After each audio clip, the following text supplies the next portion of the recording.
मेरे प्यारे दोस्तों, आज जो मैं आपको कहानी सुनाने जा रही हूँ वो कहानी है जालिम सौतेली बेटी की। तो चलिए दोस्तों, कहानी देखते हैं। चंद्रपुर नाम के एक गांव में वह अनिल और उसकी पत्नी रानी दोनों रहते थे। उनकी एक बेटी भी थी, पूनम। अनिल की माँ केकई भी उनके साथ रहती थी। चारों लोग खुशी खुशी रहते थे। ऐसे ही कुछ दिन बीत जाते हैं। रानी की कैंसर की वजह से मृत्यु हो जाती है। पूनम अपनी माँ को बहुत याद करती थी। ऐसे ही दिन बीत रहे थे। एक दिन केकई अपने बेटे अनिल से कहती है, और कितने दिन अकेले रहोगे? पूनम के लिए एक माँ तो लेकर आ जाओ। मेरा क्या भरोसा, अब उम्र हो गई है।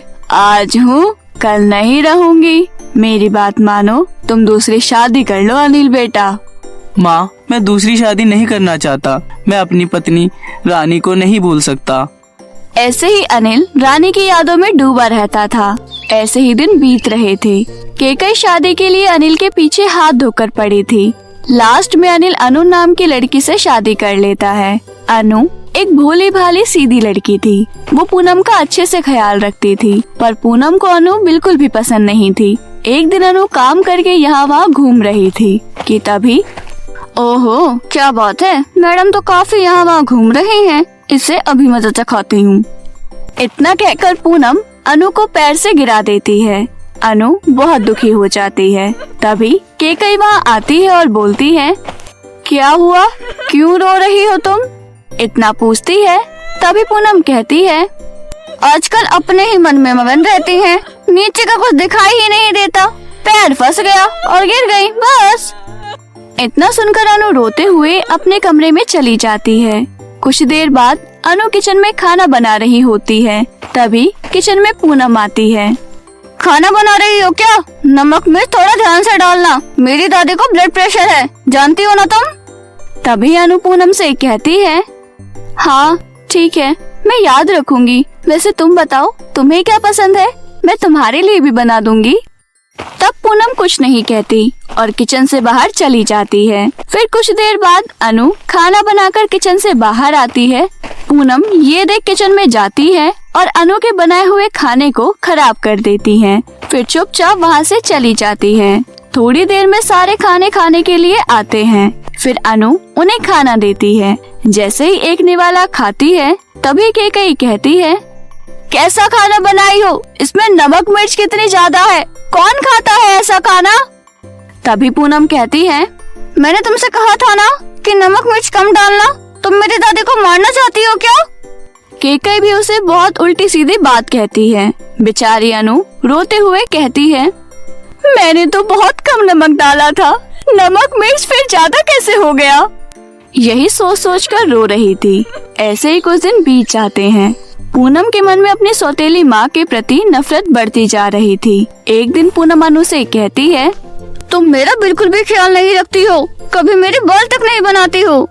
अरे नहीं बेटी, ऐसी कोई बात नहीं है, क्योंकि तुम मुझसे कभी बात नहीं करती हो, इसलिए मैंने तुम्हें कभी कुछ पूछा ही नहीं। इधर आओ, अभी बना देती हूँ तुम्हारे बाल। तभी बाहर से अनिल को आते हुए देख पूनम कहती है, अरे माँ, तुम मेरे बाल इतने जोर से क्यों खींच रही हो? ऐसे बोलकर जोर से चिल्लाती है। अनिल ये सुनकर गुस्से से अनु को कहता है, अनु क्या कर रही हो? छोटी बच्ची है, उसे दर्द हो रहा है। सौतेली माँ जो हो, इसीलिए ये सब मेरी ही गलती है जो मैंने तुमसे शादी कर ली। फिर अनिल अनु को मारने लगता है। अनु रोते रोते अपने कमरे में चली जाती है। फिर केकई भी वहाँ आती है और कहती है, हे भगवान, उसकी हरकतों से तो मैं परेशान हो गई हूँ।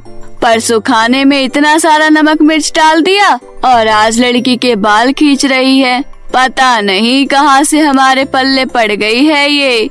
ऐसी बहू लाने से तो मैं अपने आप को कोस रही हूँ। ऐसे ही दिन बीत रहे थे। पूनम हमेशा अनु के बारे में झूठी चुगली अनिल से करती रहती थी। फिर अनिल अनु को खूब मारता था। बेचारी अनु एक दिन बहुत परेशान हो जाती है। हे भगवान, मैं इस घर में बहू बनकर क्यों आई? यहाँ कोई भी मेरी बात पर विश्वास नहीं करता। पूनम तो मुझे बिल्कुल भी पसंद नहीं करती। अपने पिता को मेरे बारे में झूठ झूठ कहकर मेरी पिटाई करवाती है। इतना कहकर अनु खूब रोती है। ऐसे ही कुछ दिन बीत गए। एक दिन पूनम परेशान होकर भागते हुए घर आती है। पूनम को ऐसे भागता हुआ देख अनु उससे पूछती है, पूनम क्या हुआ, ऐसे भागते हुए क्यों आई हो तुम? अनु की बात का पूनम कोई जवाब नहीं देती है। फिर अनु भी अपने कमरे में चली जाती है। कुछ देर बाद वहाँ पर एक औरत आती है और अनु को कहती है, अनु जी, आपकी बेटी सुबह हमारे घर आई थी, तभी से वही टेबल पर रखी मेरी सोने की चेन गायब है। एक बार अब अपनी बेटी से पूछिए कहीं वो लेकर तो नहीं आ गई। तभी वहाँ पर पूनम आती है और कहती है, मैं क्यों लूंगी आपकी चेन? मैं तो आपके घर पर खेलने आई थी, खेलकर अभी आई हूँ। आपके घर में कोई चीज नहीं दिख रही तो आप मेरा नाम लगा दोगी। तभी अनु भी कहती है, हमारी बेटी ऐसा नहीं कर सकती। इतना कहकर उस औरत को समझाती है। फिर पूनम अपने कमरे में जाकर रोने लगती है।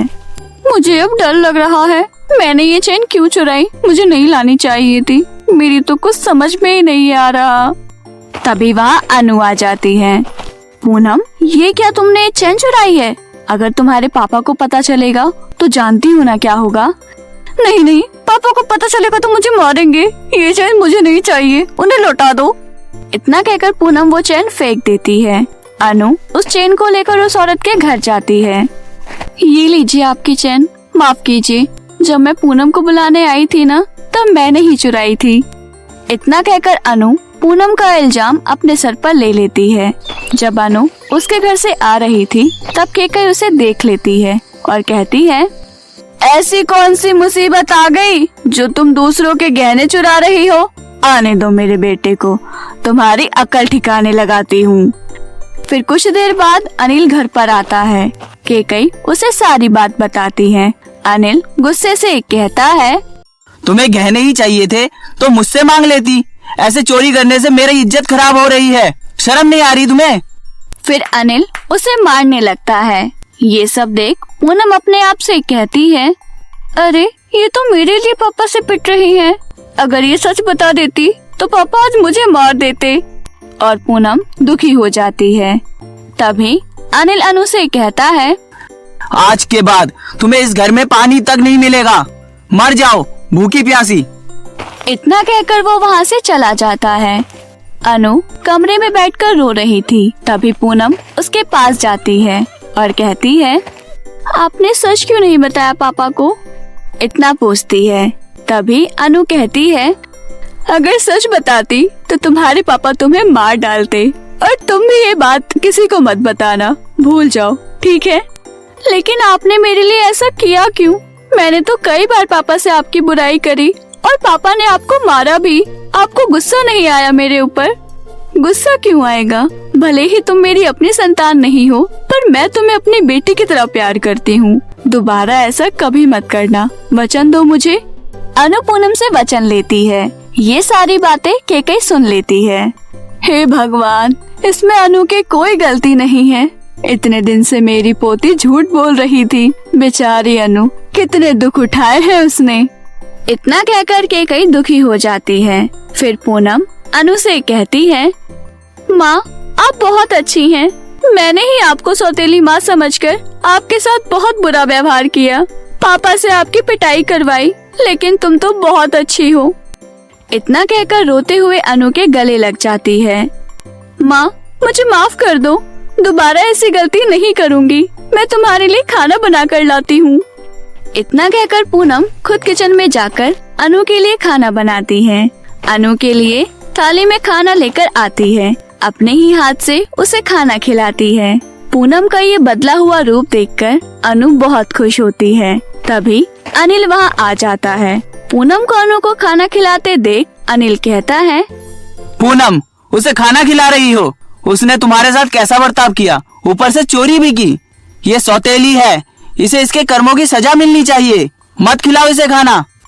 तब पूनम रोते हुए कहती है, पापा माँ को कुछ मत कहिए, उस दिन खाने में नमक और मिर्च मैंने ही डाली थी। बाल बनाते वक्त भी मैं ही झूठ झूठ का चिल्ला रही थी। हर बात की चुगली मैंने आपसे, वो सोने की चैन भी मैंने ही चुराई थी। अनिल ये सब सुनकर कहता है, अनु मुझे माफ कर दो, मुझसे गलती हो गई। मेरी बेटी की गलतियाँ माफ कर दो। मैंने ही तुम्हें सौतेली समझा, पर तुम तो बहुत अच्छी हो। मैं कितना किस्मत वाला हूँ कि मुझे तुम जैसी पत्नी मिली।